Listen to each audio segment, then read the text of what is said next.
What's going on, guys? Welcome to Rants Red Talk, where we discuss all the topics you send through to me on Twitter.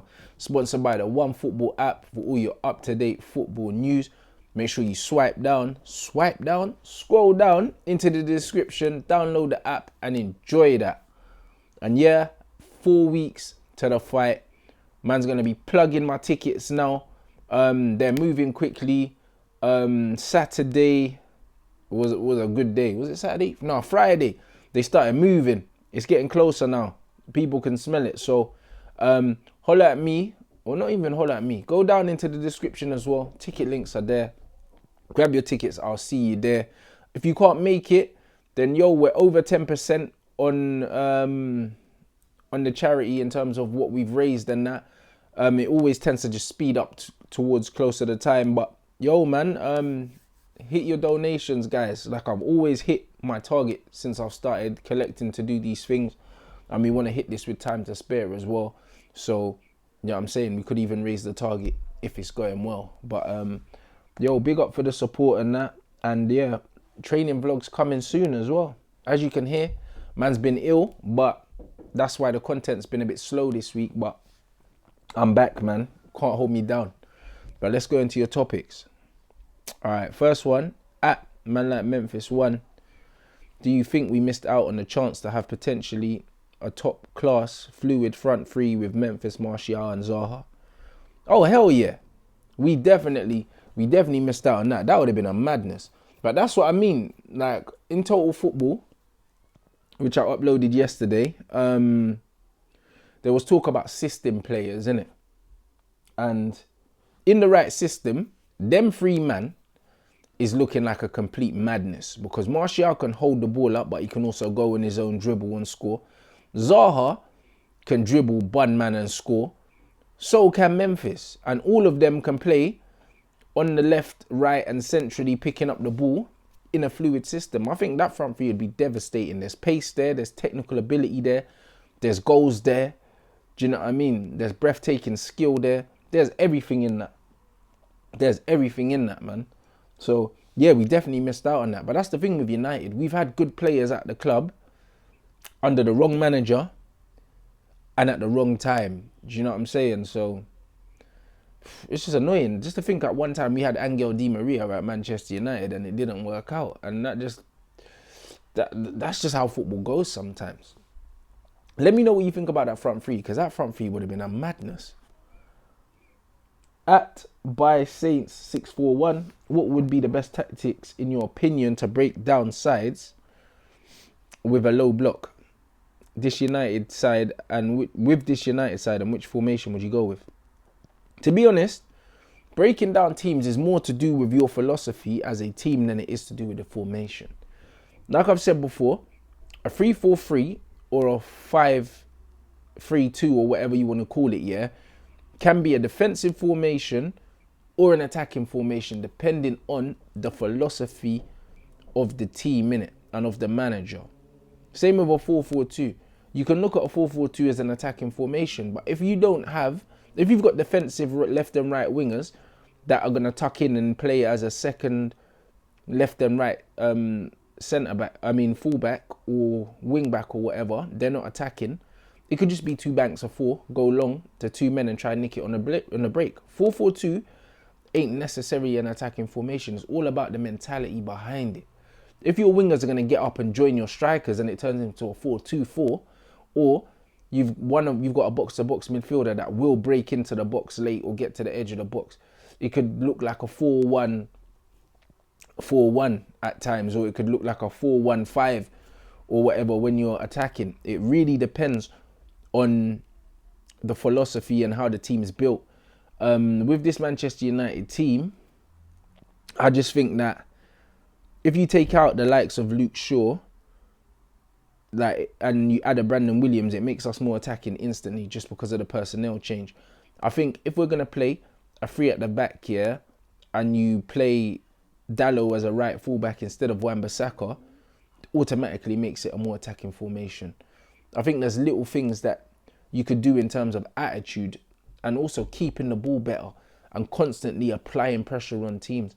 The reason why Manchester Cities and the Liverpools get joy. Maybe not Manchester City of this year. I mean this season, but I'm talking about in general. It's because they keep the ball and they'll wear you down into making a mistake, bruv. They'll keep trying to knock. Trent will keep putting crosses in. You know what I mean? Robertson will keep putting crosses in. With City, they'll keep playing these little passes around the box. They'll keep trying to thread it through till one goes through. United never apply enough sustained amount of pressure to make teams crack. Do you know what I'm saying? We just always try and hit them on the break all the time. Even when we had the 61% possession against Wolves, it wasn't possession that made Wolves think, right, you know what? We're on the ropes here, lads. You know what I'm saying? So I think that the way we keep the ball here and the personnel that we choose is way more important than the formation itself. But what I would say is Manchester United don't need two holding midfielders against most teams, innit? So this 4-2-3-1 double pivot thing is a dickhead thing. Man need to play the one defensive midfielder. Out of all the players that we've got now, it has to be Matic or McTominay, like in that deep role. And then Fred and Pogba, Fred and Bruno, or something like that. Or you could even play Fred, Pogba and Bruno, yeah, if everyone's fit and play Fred as the deepest player. And even then, he's not an out-and-out DM. Some teams, you don't even need DMs against, blood. You just need men that are going to tackle, bruv. Win the ball high up and press. And you don't really even need a DM, bruv. Fred's going to do the dirty work anyway. But man, I really need a DM against certain teams. Against Burnley at Old Trafford, the man need a double pivot. Are you mad? Man don't even need a DM. Like, man just need two men in the midfield to do something. So, yeah, like, that's what I would say, guys. It's definitely more about the style of play and the personnel more than the shape itself. Let me know what you think on that. At Mr. Max Son, if we want to keep playing out from the back, shouldn't the left-sided centre-back be left-footed? I remember under Van Gaal, we had loads of possession. He preferred a left and right centre-back, a left-footed and right-footed centre-back combination, and provides more options and angles. Me too. I think that that's how it should really be. And if it's not like that, then you need your left centre-back to be two-footed and capable of passing with his left foot. Because what happens is, when you don't have that, naturally right-sided players want to open out onto their stronger foot. So when you've got a right-footed left centre-back like Harry Maguire, he turns inside and dribbles across our box to play passes to the right, when really he should be getting it out his feet and going that way. So yes, it does offer balance. Like, and then in our midfield as well, yeah, like we got Matic, Fred, Mata. We got bare left footers, bruv. Do you know what I'm saying? So that's a bit weird as well. When you got too many left footers, then it imbalances your team as well. I think that my right-sided player and my right-sided winger or wide player and my left centre-back in my team and my left-back would all be left-footed. If I had the choice, I would at least have 3 left-footers in there, for sure. I think that is something, innit? I think LVG was onto it, and I think Arteta specifically asked for a left-footed left centre-back at Arsenal in the window, and obviously Laporte is left-footed for Man City, so Pep likes that left-footed left centre-back thing. I don't know if that's a Dutch thing. Obviously, you know, where Pep gets his influences from, and then Arteta gets his influences from Pep, and obviously he was at La Masia as well in Barcelona, which gets the Dutch influence. So maybe that's where the whole left-footed left centre-back thing is from, but I'm 100% with it. I think that we do need that. That will help with the balance, innit? Okay. This one says, how would you rate the potential of our front three under a manager like Pochettino? What front three are we talking about? If we're talking about Martial, Rashford, Greenwood, then yeah, I rate it very highly with Greenwood coming from the right, Martial down the middle, Rashford on the left. I think that the system is the problem. Do you know what I'm saying? Like, we're not creating enough chances for any of these players. You're not seeing any of these players really threaded through one-on-one because we didn't have that creative outlet. Bruno's here now. In a well-drilled system, we'll see more chances for these boys. And in terms of chance conversion, if these 3 men are getting chances, they score goals, innit? I think that front three is good. So under a decent manager and in a good system where we're creating loads of chances, I expect loads of goals from these, man. Because, like, I think if you add up all the minutes that Mason's played, it adds up to about 16 games total for the season, and he's got 10 goals. 10 goals in 16 games, yeah? 16 games worth of minutes is very, very, very good. And he doesn't have many chances in a game to score these goals, but he's clinical. Martial's clinical. Rashford's not clinical. He probably misses the most chances out of the rest of them, but he'll get enough chances and he scores pens. So potentially that's a very, very good front three, guys. Out of 10, I'd say that that's a 7.5. Because, yeah, all the players, none of the players in that formation are at their prime. But in terms of, like, balance, actually, I'll give it an 8 in terms of balance, because we've got a left footer in there of Mason.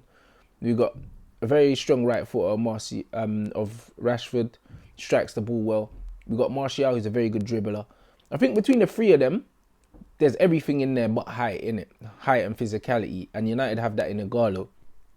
So between the four of them, I'd say, yeah, that's a calm 8. A calm 8 in terms of attributes. Let me know what you think of the four strikers we have. Abdoulaye Farah. Should United sign Ighalo permanently if he performs well? I don't know about that. The reason why I say I don't know about that is, yeah, like, even if he does perform well, yeah, he's Ighalo, bruv. Do you know what I'm saying? Like, I just don't know, bruv. You know what? It's a hard one, because if we sign Ighalo on a permanent deal, what message does that send out? Does that say that our standards have dropped to the point that a player like Ighalo wouldn't even have got a sniff at Manchester United previously? You could say that. But then, on the other side, yeah, definitely not at his age, but then when you look at it, United have brought in players like Dong Fan Zhu, yeah, Gabriel Obertan, yeah,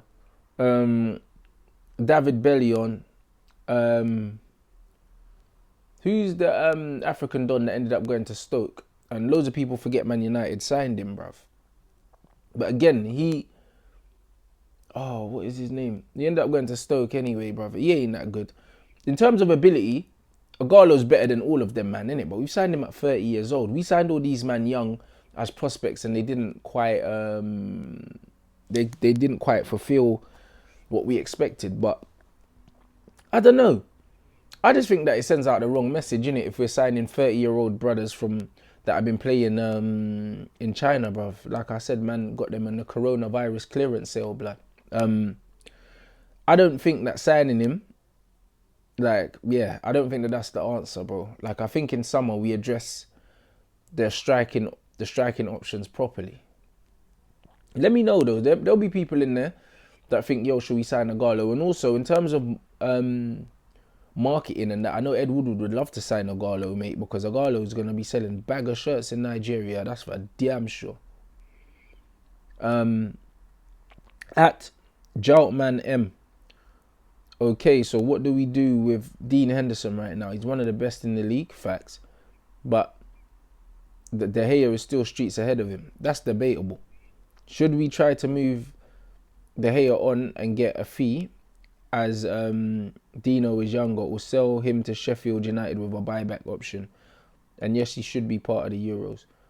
Yeah, I'm here for the Euros agenda. I always said it already, yeah. The great Euros agenda, bruv. Man like Hendo 2020 and Gunwood 2020.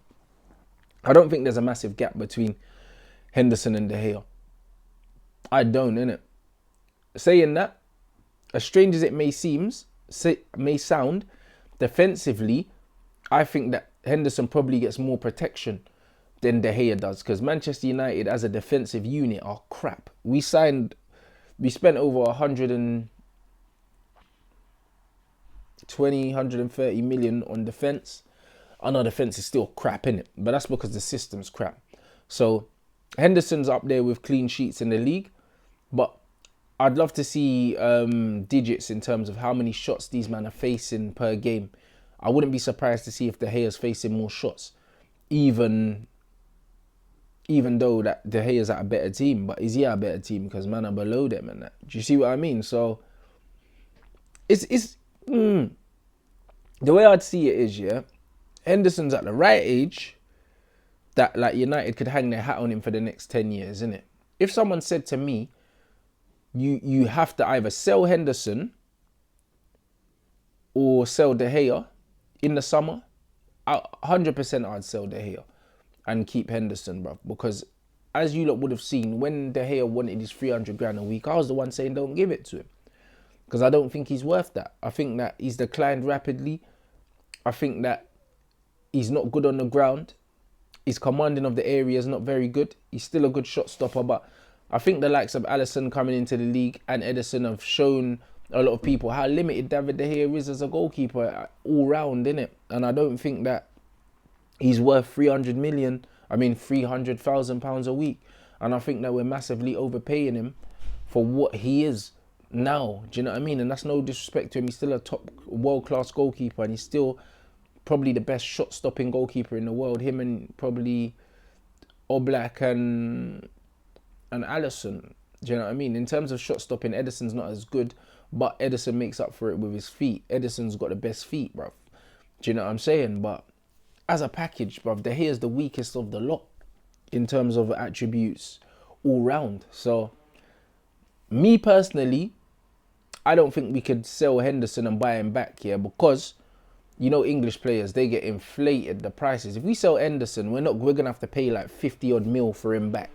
And I don't see United spending that money. So, I think they probably extend his deal, keep him out on loan for one more season, and then move De Gea on.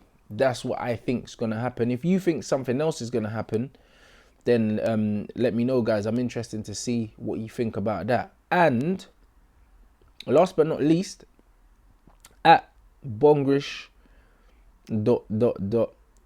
James, Lingard, Pereira have shared their personal issues that they've been going through outside football. It so happens that these three are worst performers in the team. What was Pereira's? I don't know. Do you think it's wrong to criticise him on performance now or what? No, I don't.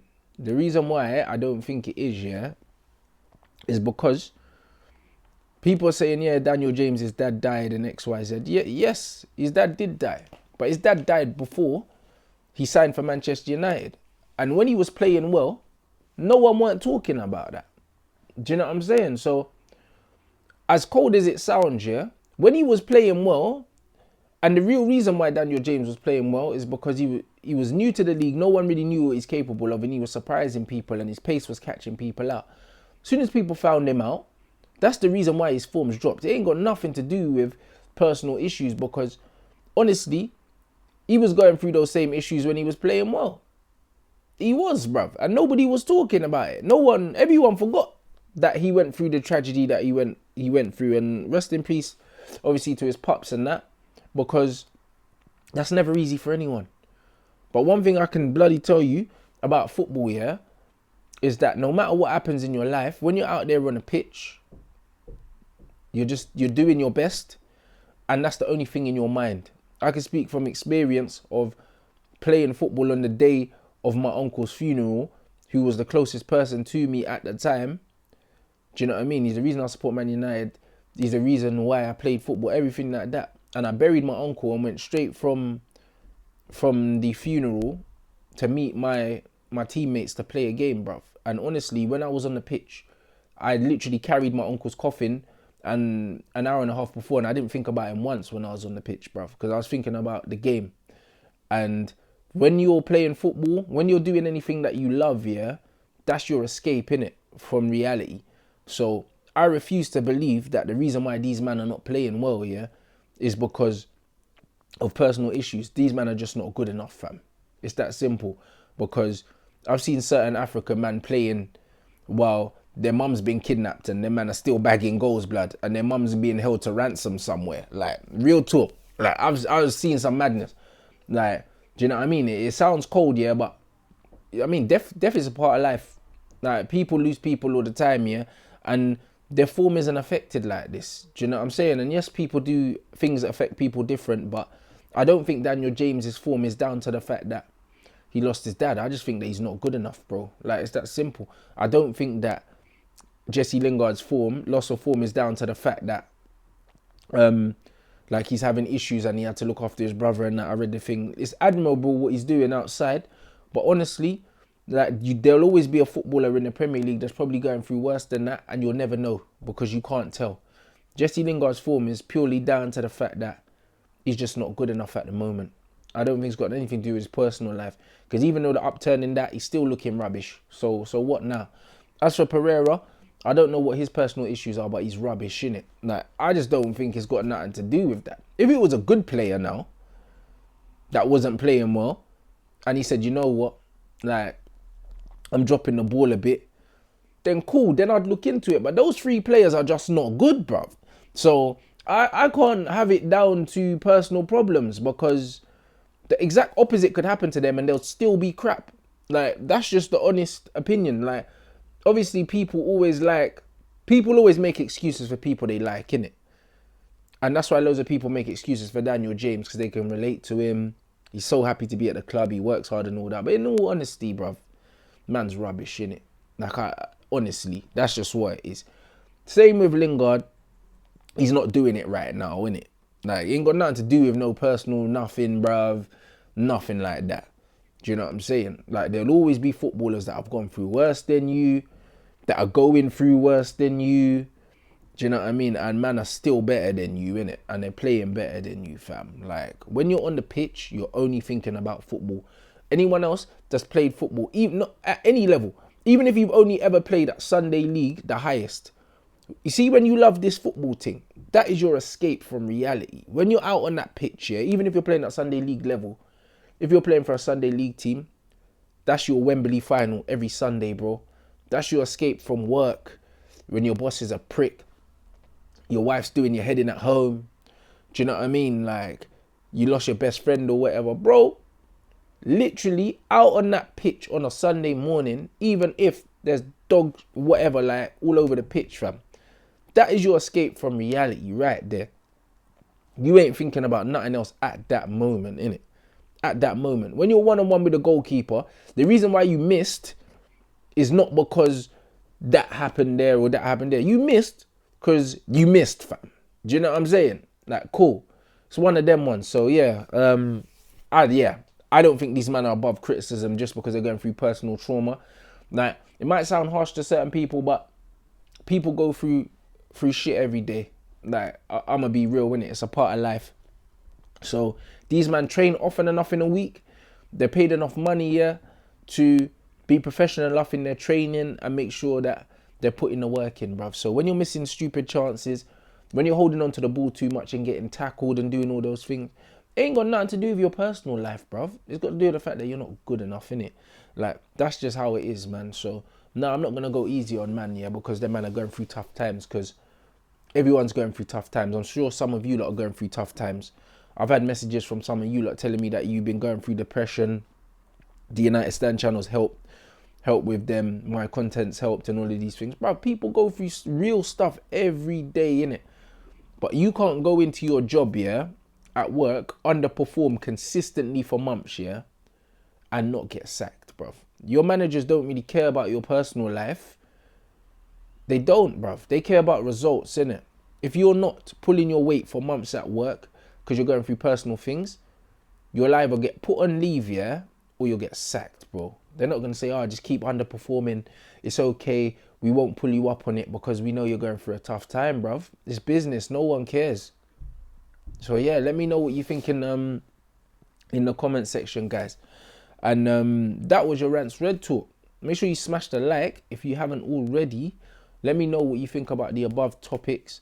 And also follow man on all the socials at Rants and Mants on Twitter, Instagram, all of that, guys. And yeah, jump into the description and check it out.